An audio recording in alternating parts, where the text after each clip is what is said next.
In this lesson, we're going to talk about the biblical practice known as tithing.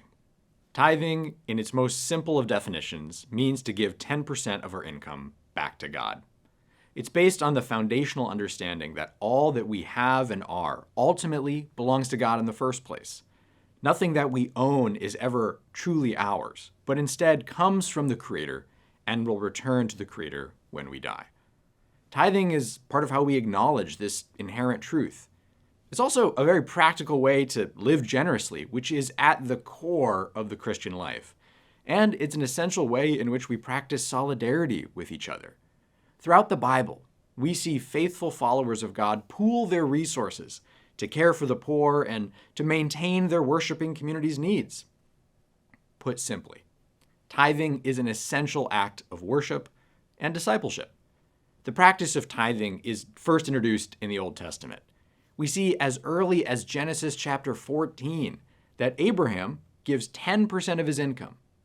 Later on in Scripture, we'll see this practice become codified in the law as part of Israel's worshiping life, and then carried forward in the New Testament, as early Christians will actually take this even further. In Acts chapter 4, we see that an early Christian community chose to sell all of their possessions and to use all of their resources to care for one another. While not everyone had the same amount to give, everyone gave all that they had, whether they were rich or poor.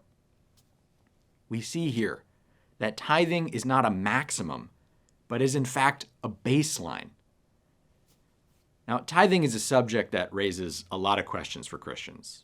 People often ask questions like, should I tithe on my gross income or my surplus income?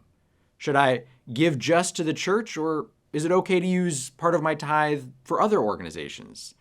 And perhaps the most common question is, what's the difference between a tithe and an offering? Let's start with that last question first. A tithe, as I mentioned before, is 10% of our income.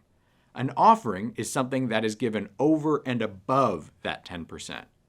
So, in the case of the believers in Acts chapter 4, those early Christians who sold everything, the first 10% of what they gave would be considered a tithe, and the other 90% was an offering.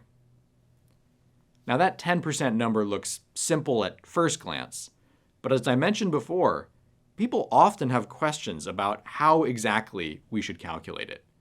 Should we consider 10% of our total income a tithe, or 10% of our surplus or discretionary income? Well, the answer to that question is pretty straightforward.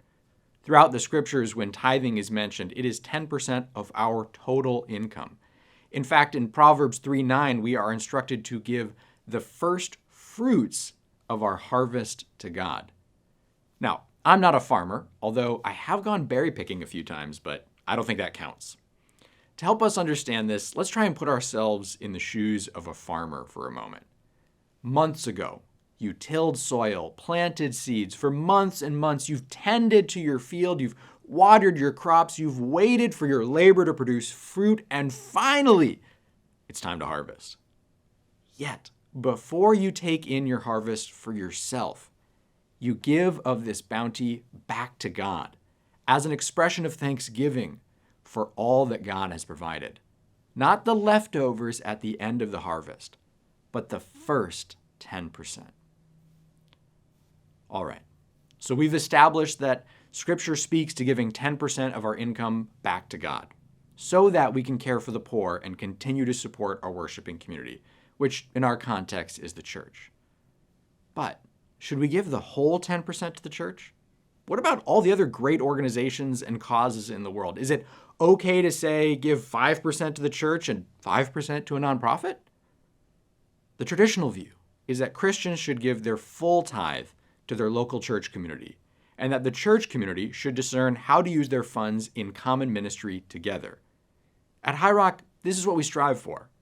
And yet we recognize that some of us are new to faith or new to High Rock, and this is a goal to work towards.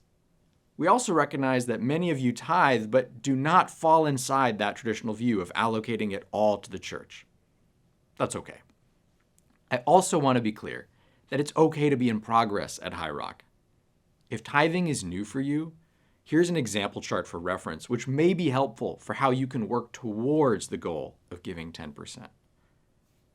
One of the main ways we live into this practice of sharing in common ministry is by supporting our strategic partner ministries like Misión de Caridad in Mexico, or Kisoboka in Uganda, or New England Seafarers Mission right here in the Boston area, and many more.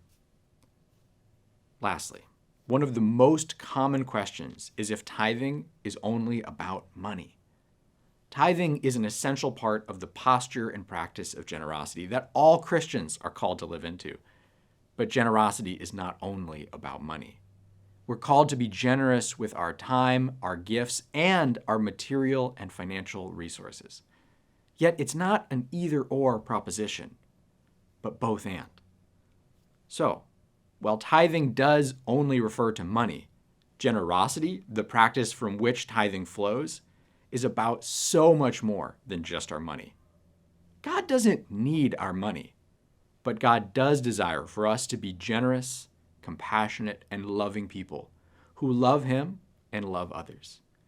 In Matthew 23:23, Jesus admonished the Pharisees for tithing, yet neglecting the more important parts of the law, like justice, mercy, and faith.